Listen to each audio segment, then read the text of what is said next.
Kita ingat kisah Imam Eli dalam 1 Samuel 1-4. Eli mundur kerohaniannya.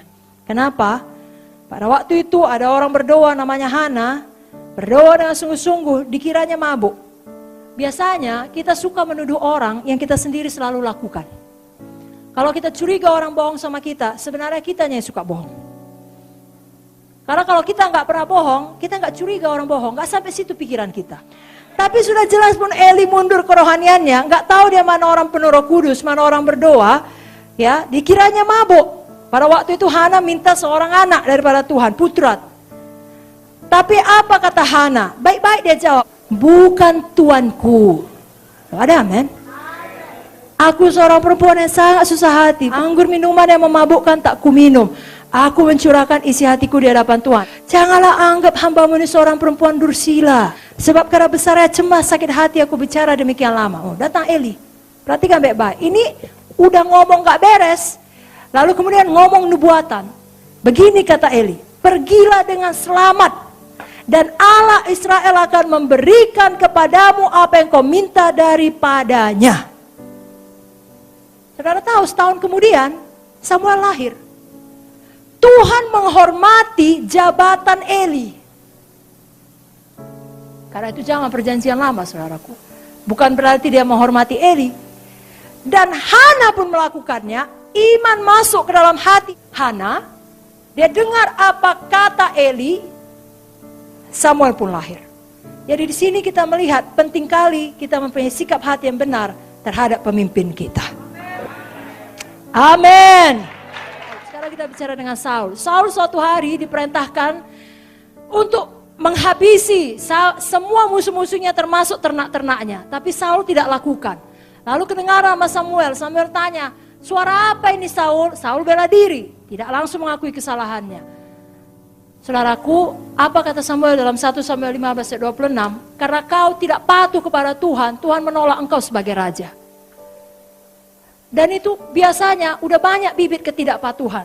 Saudaraku, tolong jangan sampai kita ditolak Tuhan sebagai hamba Tuhan. Patuh kita kepada pemimpin yang taruh Tuhan dalam hidup kita. Lalu Tuhan yang mengokohkan kita, meletakkan kaki kita di atas batu karang. Apapun dibuat orang, saudara tetap kokoh di atas. Amin. Yang terakhir, betul-betul terakhir, nomor 11. Sudahkah kita menguasai pikiran kita? Pikiran kita menghasilkan buah. Apa yang kita pikirkan, itulah yang kita kasih makan kepada sifat lama atau sifat baru, manusia lama atau manusia baru. Apa yang kita pikirkan akan menjadi perbuatan, akan menjadi karakter, dan itu akan menjadi tujuan hidup kita. Saudaraku, jangan punya pikiran yang selalu patah semangat. Karena selalu berpikir apa yang dikatakan oleh setan, bukan apa kata firman. Tuhan selalu mengasihi saudara. Sekali lagi, Tuhan sangat mengasihi saudara. Rancangannya baik bagi saudara, bagi keluarga saudara, bagi sidang saudara.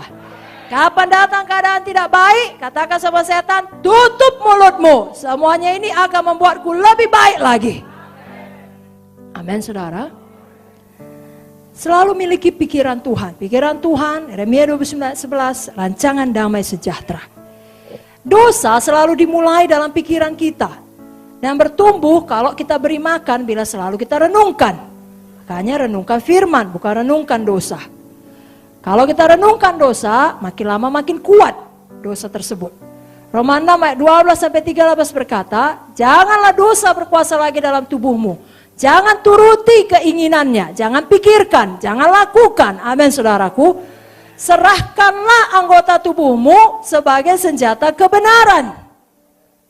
Renungan-renungan kita mempengaruhi kesehatan kita.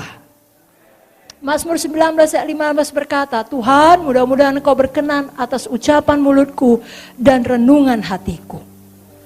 Kita tidak akan punya kemenangan sebelum kita mengendalikan pikiran kita. Kalau dulu Bapak selalu mengajari saudara, di manakah peperangan yang sebenarnya terjadi? Dalam pikiran kita. Menang dalam pikiran, menang semuanya. Sebabnya sekali lagi, perlu kali pikiran ini dikuasai oleh firman Tuhan. Saat ini pun, pada waktu dengarkan firman, pastikan memang firman yang saudara dengar. Karena Tuhan mengenali pikiran kita. Ya. Itu sebabnya perlu firman. Ibrani 4 ayat 12. Firman Tuhan hidup dan kuat, lebih tajam dari pedang bermata dua manapun. Ia menusuk sangat dalam, memisahkan jiwa dan roh, sendi dan sumsum. Ia sanggup membedakan pertimbangan dan pikiran hati kita. Pikirkan firman, pikirkan kasih Tuhan, pikirkan bagaimana kebaikan Tuhan dalam hidup saudara. Saudara akan selalu sukacita. Kuasai pikiran saudara. Kapan sudah mulai tidak baik, saudara dengar, kembali kepada Tuhan, kembali kepada firman.